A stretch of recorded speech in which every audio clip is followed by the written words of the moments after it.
That was Vissi from Act 2 of Puccini's Tosca. And it's by no means the kind of music we instinctively associate with the singer. Because however unfair it may be to the Italian works in her repertoire, there's no doubt that she's known throughout the world, chiefly in her roles of Wagner and Richard Strauss.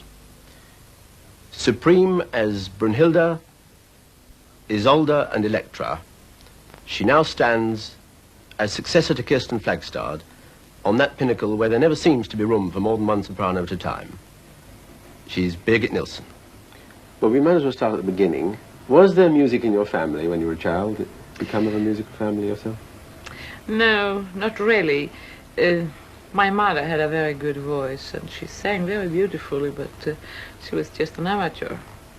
But she had a very clear, very high voice, and I'm sure if she would have, you know, continued to study and take lessons, she would maybe have become a singer too.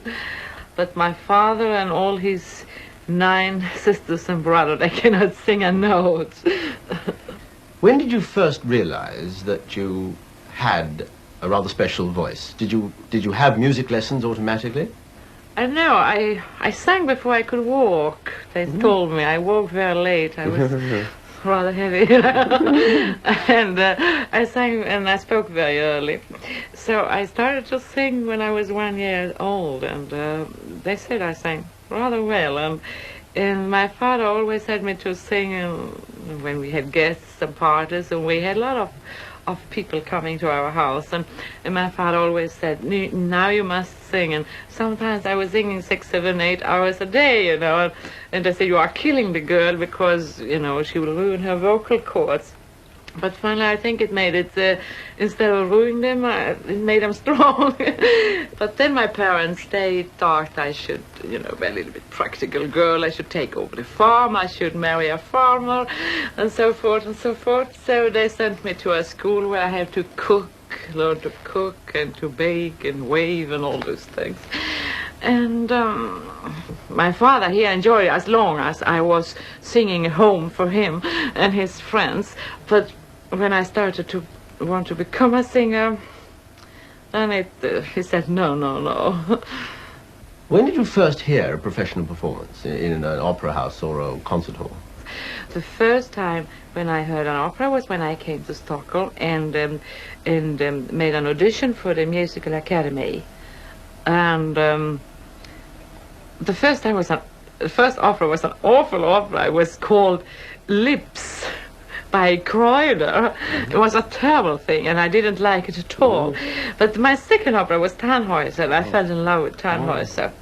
So I went to every Tannhäuser performance the season.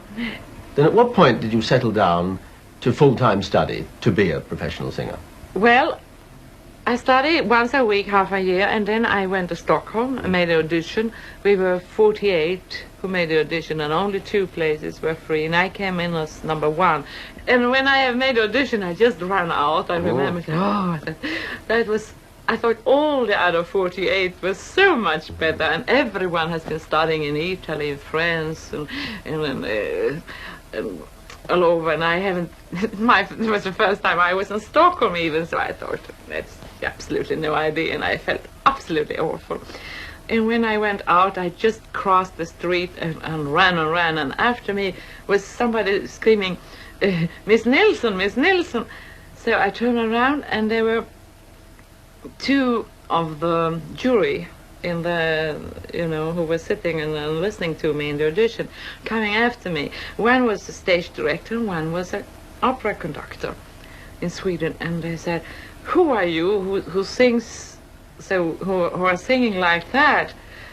When I think back on my life, that it was my most happy day in all my life. I thought it was absolutely unbelievable. I would never have believed that would have been true, because I thought I will really try to make an audition, and if I don't succeed, I will take a job in Stockholm. I will not come home and take the shame of all my friends and colleagues who will laugh. And then Your first teacher, who was he? That was Joseph Hislop. And he thought I was a very, a girl, very sure of myself. And I came from the country, and I was very sure of myself, he thought, and everything. And he was very wrong at the time, but maybe I looked that way. So he said to me, the first lessons, he said, well, Birgit, you have a very good material, you have a very good voice, but, I don't know if you have anything there. Mm-hmm. He said, well, I said, that's you have to find out. That's what I mean, Birgit, they said. You have a voice, but if you cannot use it, if you don't have the brain, forget it. And believe me, Birgit, it is absolutely not for farmers to become a singer. Mm. And I went home, and I thought, oh, is this the way my new life has to start? That's terrible. And then we found each other, and he maybe thought that, he said that I had made a big mistake, Birgit. You are not so stupid as I thought. And so we went along. What were your first professional engagements? I was down in South Sweden singing a concert in Malmö, and I got a telephone call from Stockholm that the singer who was singing Agathe in the French, she was sick, and if I could take over the role in 3 days. And I thought, this is my only chance. I can't say no. I must say yes. And I didn't know how, but I said yes. And I took a train up in the night, and I was too poor. I couldn't, take a sleeper, so I was, sleeping on a bench. And I went directly to the rehearsal of the Freischütz, and I wasn't very much prepared. And the great Leo Blesch was there, and I did a few mistakes, and he got so angry with me. And he said, you are in musical, I cannot use you. You have to sing the...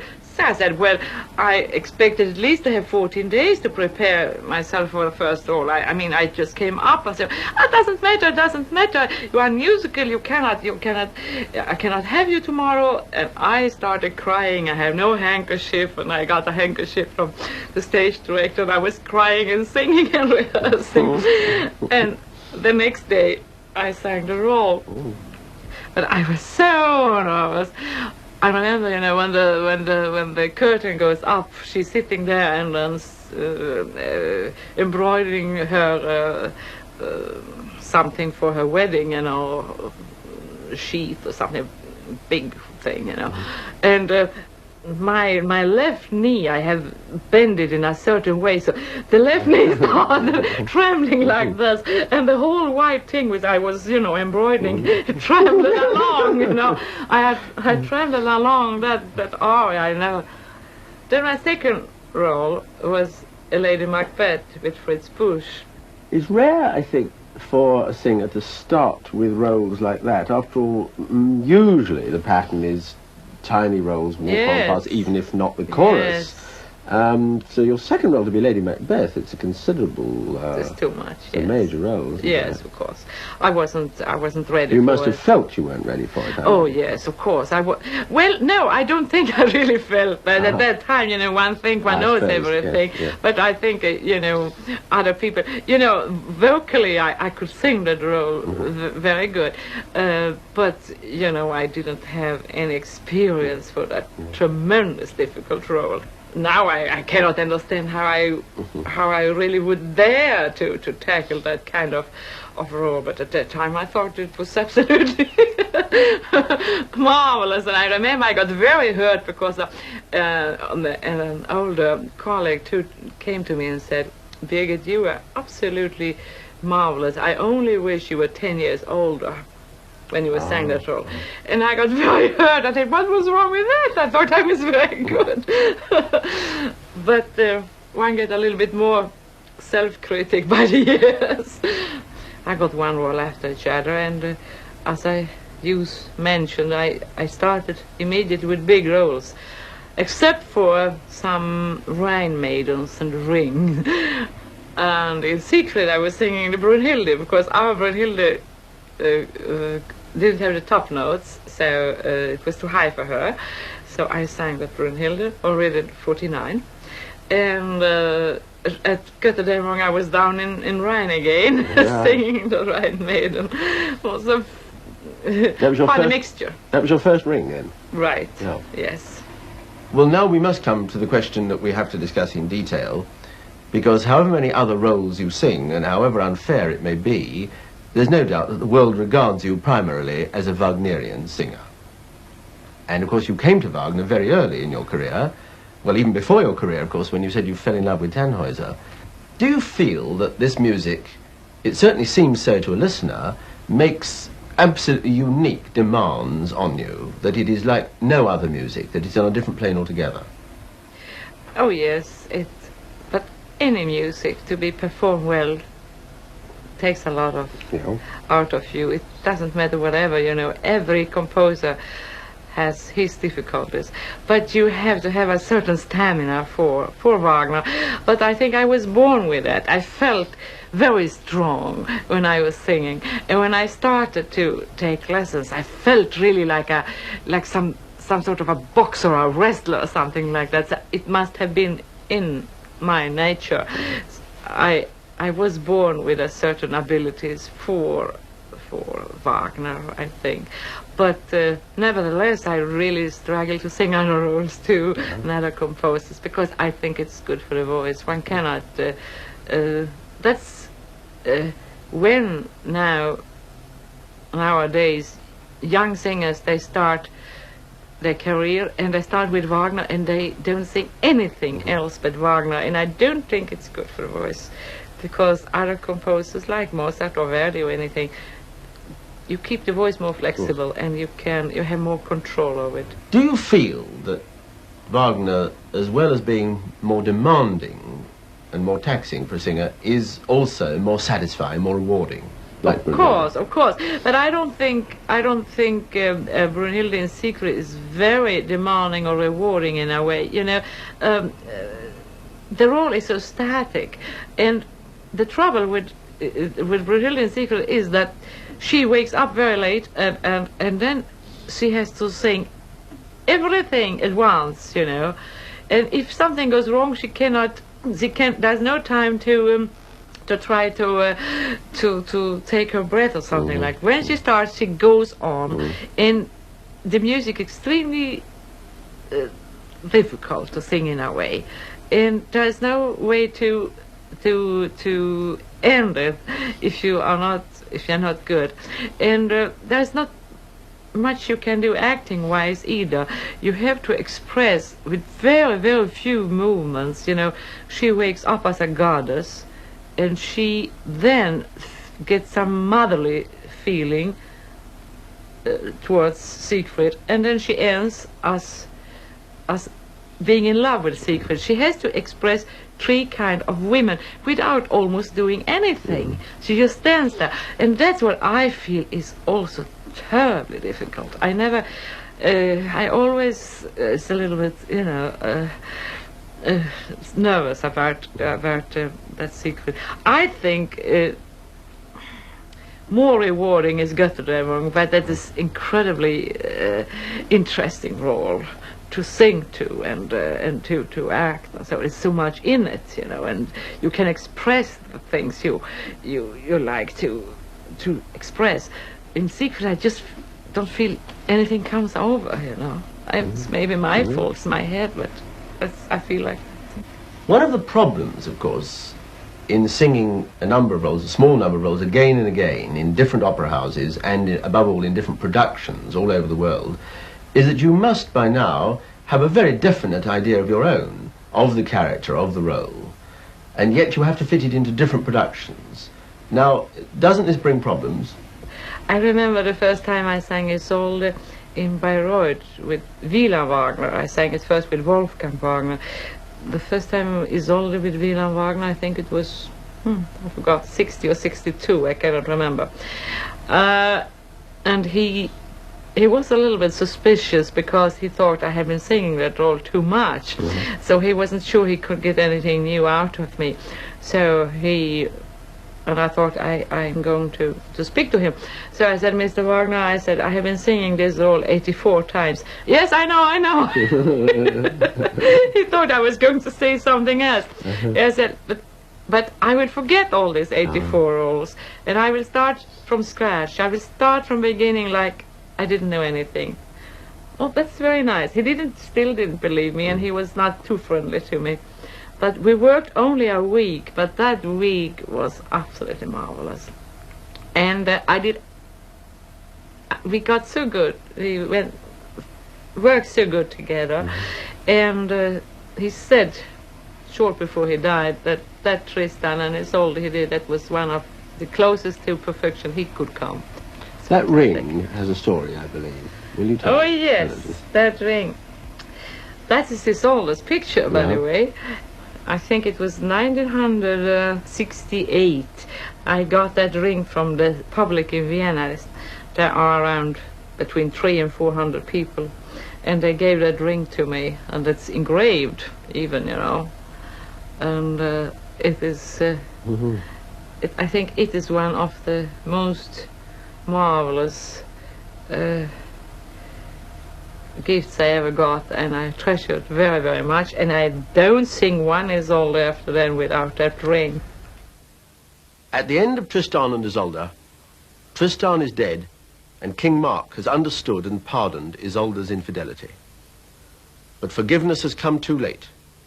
Isolde is now far beyond all earthly thoughts, and in this closing scene, the Liebestod, she pours out her rapture and joins her lover in death.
at least we've got your Liebestod on film now as well as music. Will you come back and sing the Brunhilde's Immolation for us? Thank you. I would love to. Well, let's stop talking about Wagner. It's not fair, really, because you also do sing the Italian repertoire. You sing Turandot, of course, but then that practically is a Wagnerian opera. What in your current repertoire is there from Italian opera? Lady Macbeth, for instance. Tosca. Aida.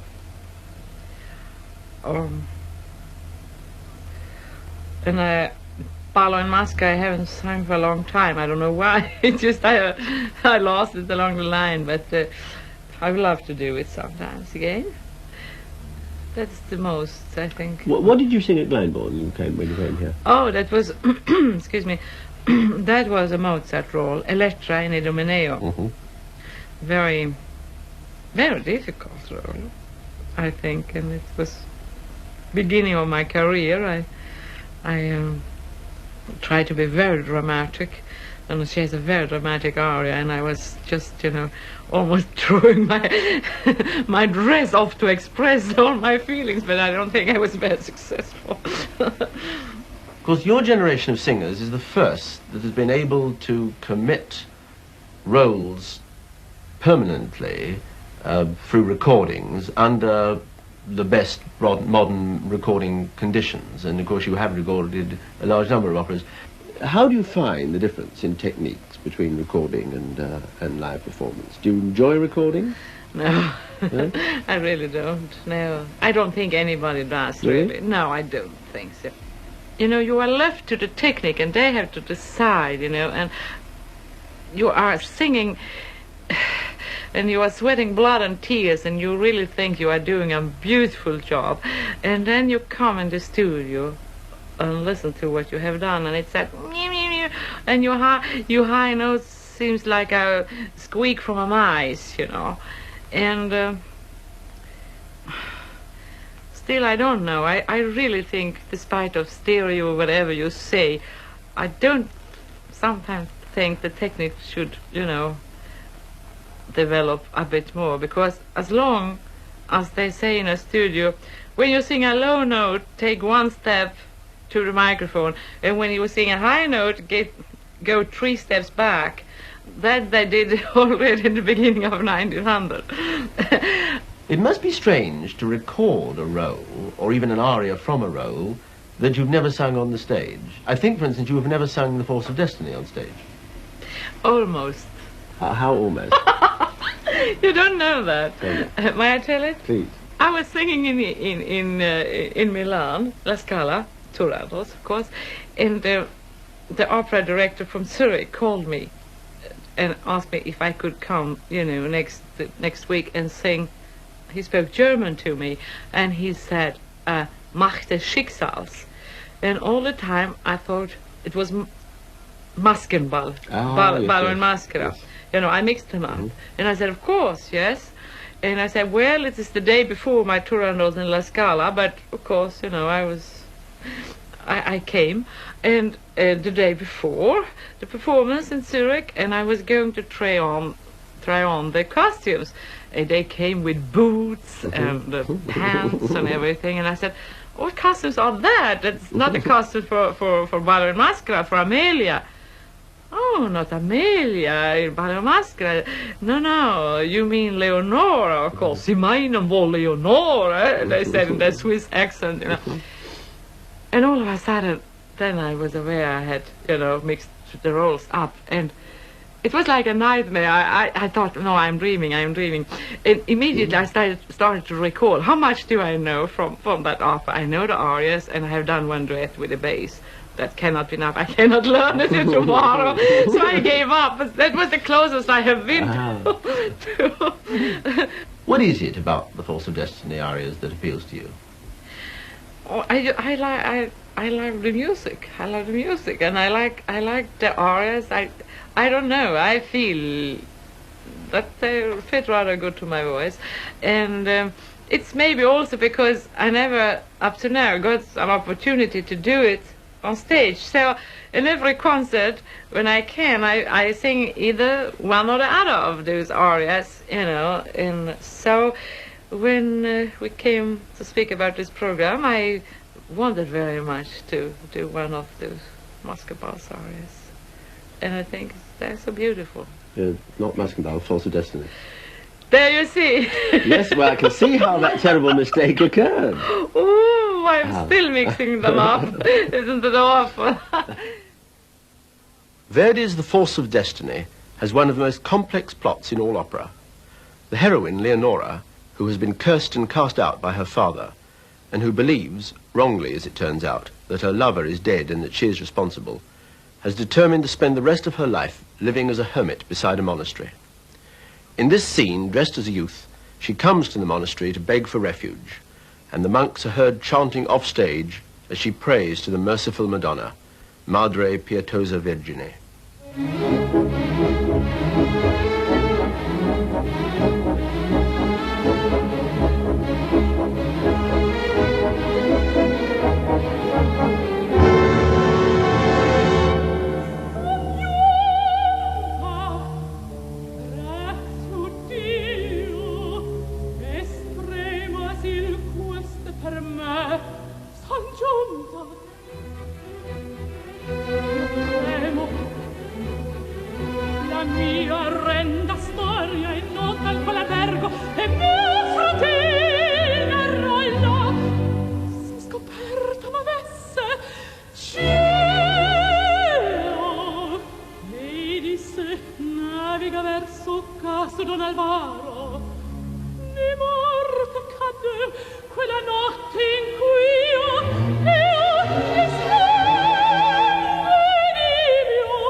How long do you get to spend at a time back in Sweden?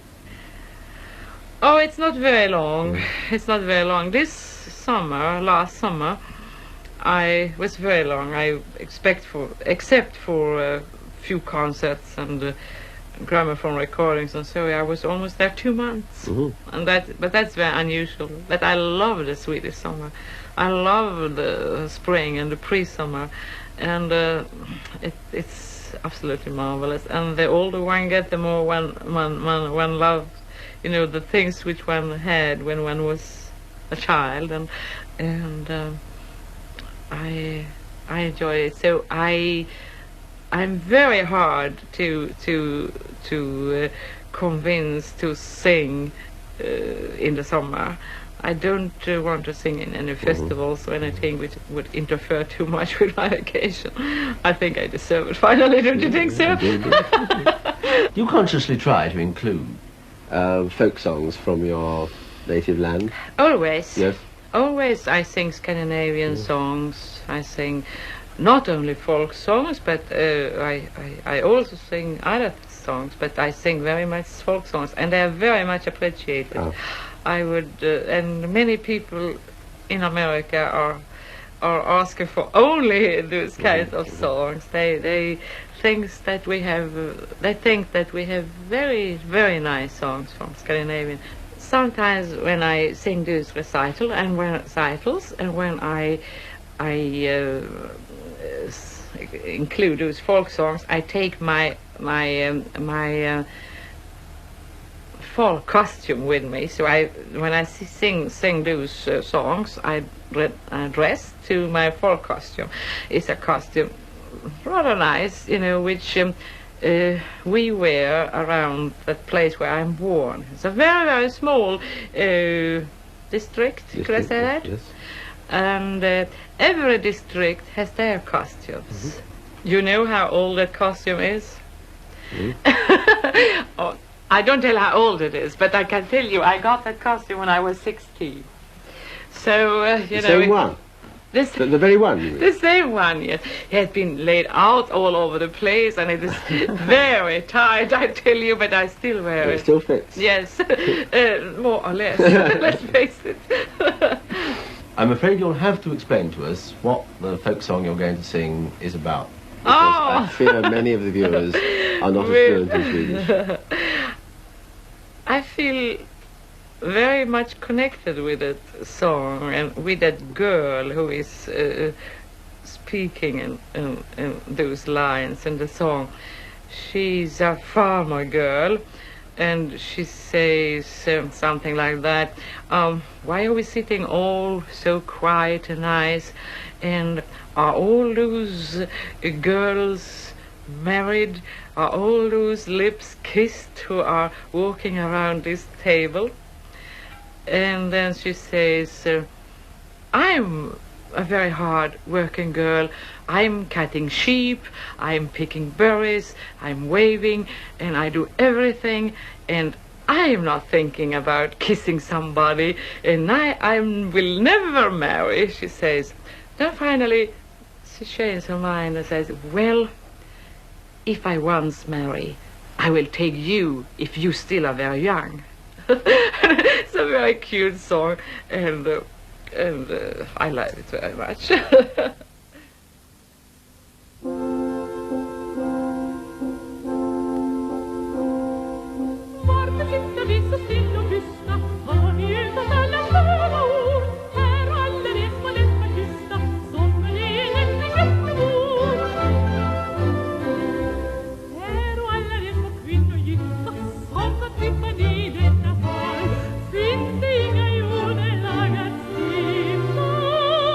Ring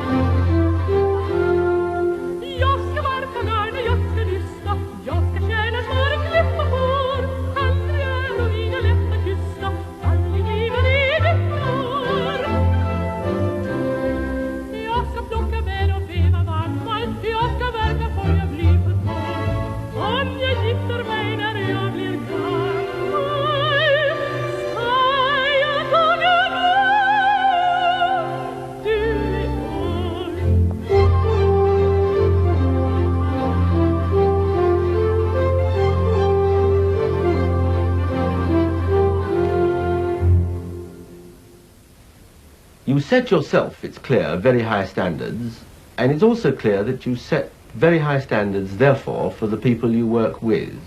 Do you regard yourself as temperamental as a star? Well, it depends, yes and no.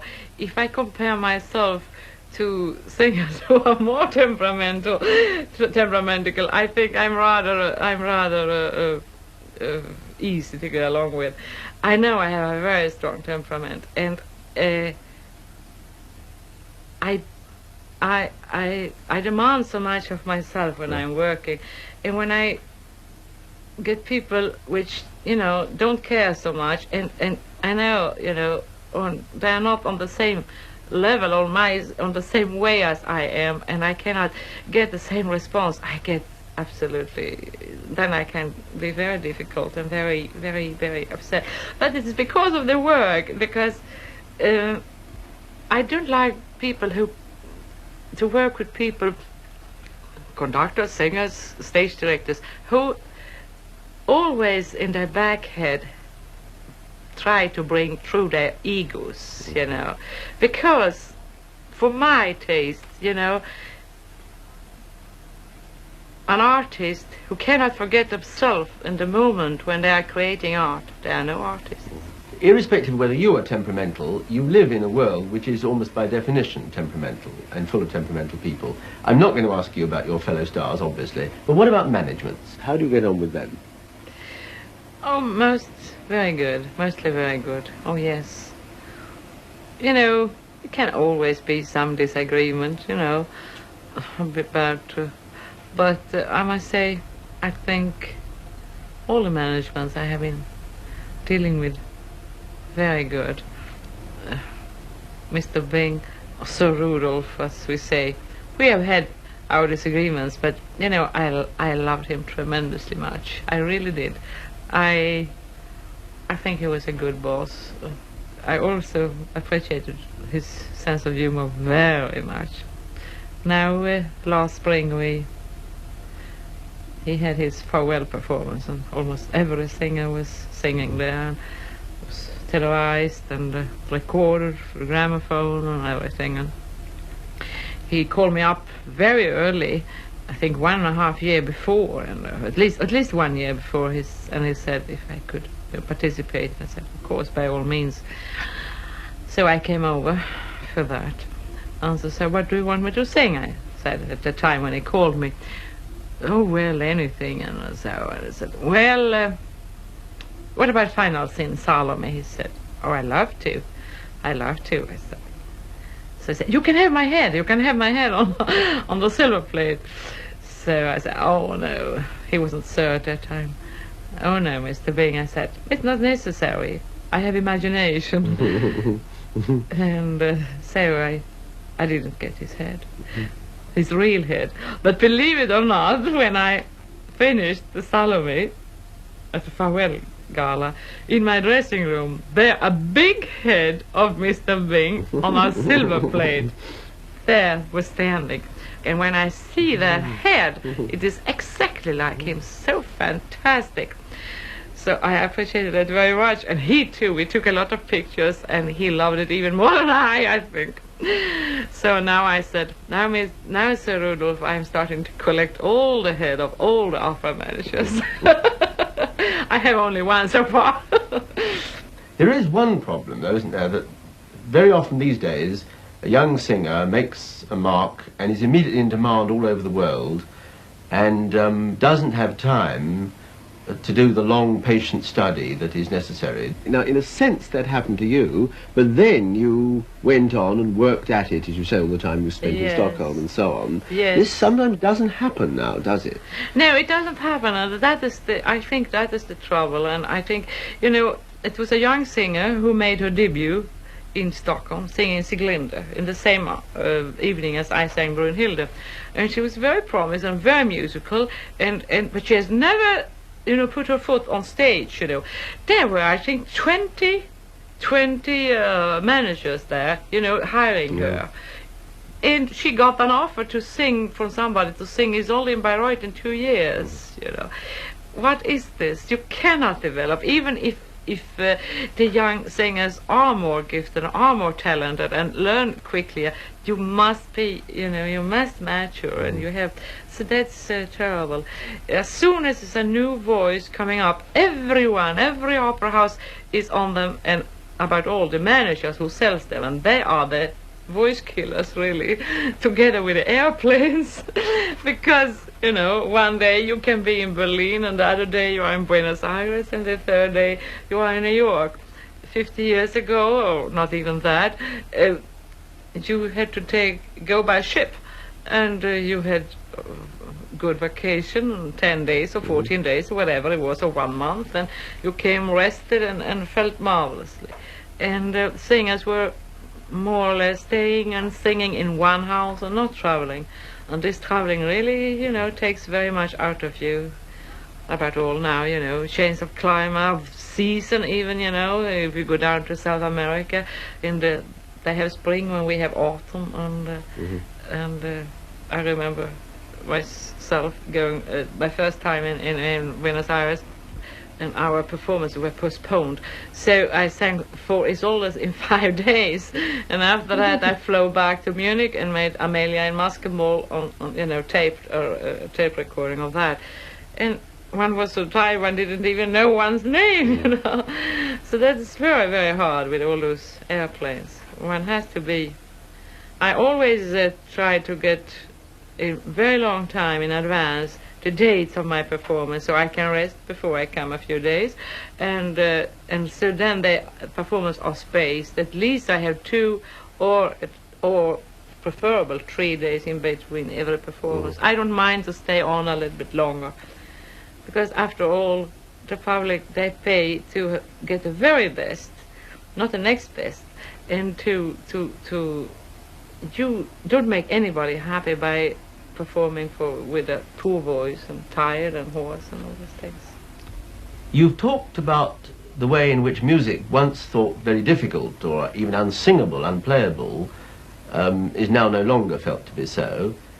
But and indeed Richard Strauss being a good example of this, and the best example in a sense is Salome, which was not only thought very difficult, but it was more than that, wasn't it? It caused a great scandal when it was first performed, because people said that it was decadent, almost that it was evil music. Yeah. Do you feel anything of that in it? It is a horrible story, of course, and I remember the first time I sang it, and it was in Stockholm, 1954. There was some people who went home, and they just felt sick after the role, and I know a lot of people who does that, and it is a horrible role. But when one sings it and when one acts, one is so in it, and one becomes the person, one doesn't feel, there's no any inhibitants in that way when one is on the stage. But I can very well understand the public, how they feel, and about all many years ago, it would have been awful. I would never consider singing that role if I wouldn't have been, talked into it. And that was Mr. Gentile, who so sadly died some time ago. He was only a stage director at that time in Stockholm. He was 54, and he wanted me for Salome, and I absolutely said, I have nothing whatsoever which would fit to Salome, because I felt every role had been, so far, a queen or a princess or something like that. Salome is also some sort of a princess, but she's in a quite other way, I was more static and all those things. I said, I just cannot do it. And he worked so hard with me, Mr. Gentile. He did every step and everything. So I became Salome finally. I really did, and it was thanks to him that he just got me into it, and I learned so extremely much, not only acting-wise from that role, also singing-wise, because up to that year, 54, my high notes were rather tight, but you have to loosen up your body and everything to do the dance and other things. So it really relaxed the body, so I got easier to get my high top notes, which I haven't had before. then I have done the role.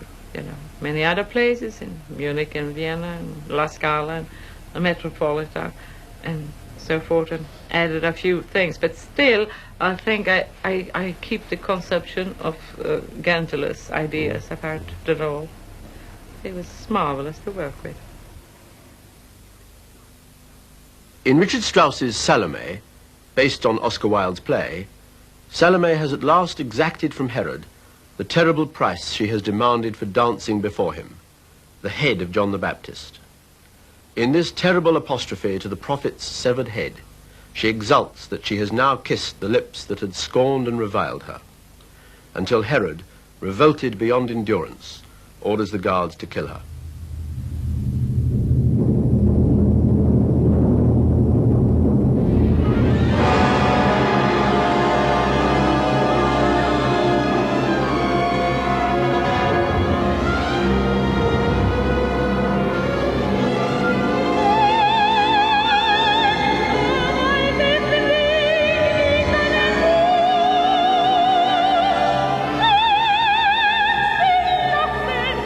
You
Ungeheuer, deine Tochter.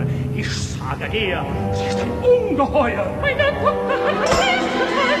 Ich möchte jetzt hier bleiben. Ha! Das ist meines Bruders Weib. Komm, ich will nicht an diesem Orte bleiben. Komm, sag ich dir. Sicher, es wird Schreckliches geschehen. Wir wollen uns im Palast verbergen. Odias, ich fange an zu erzittern.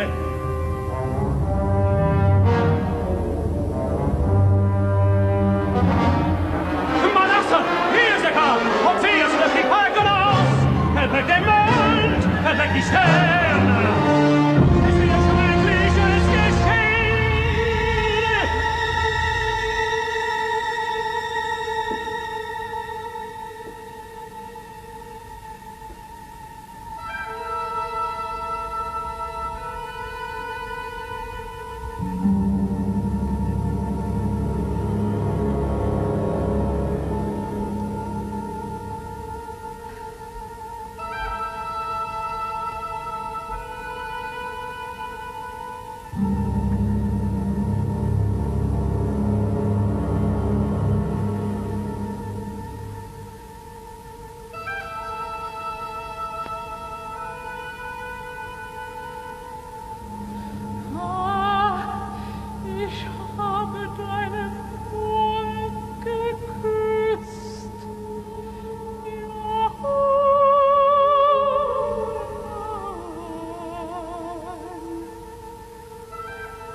Ich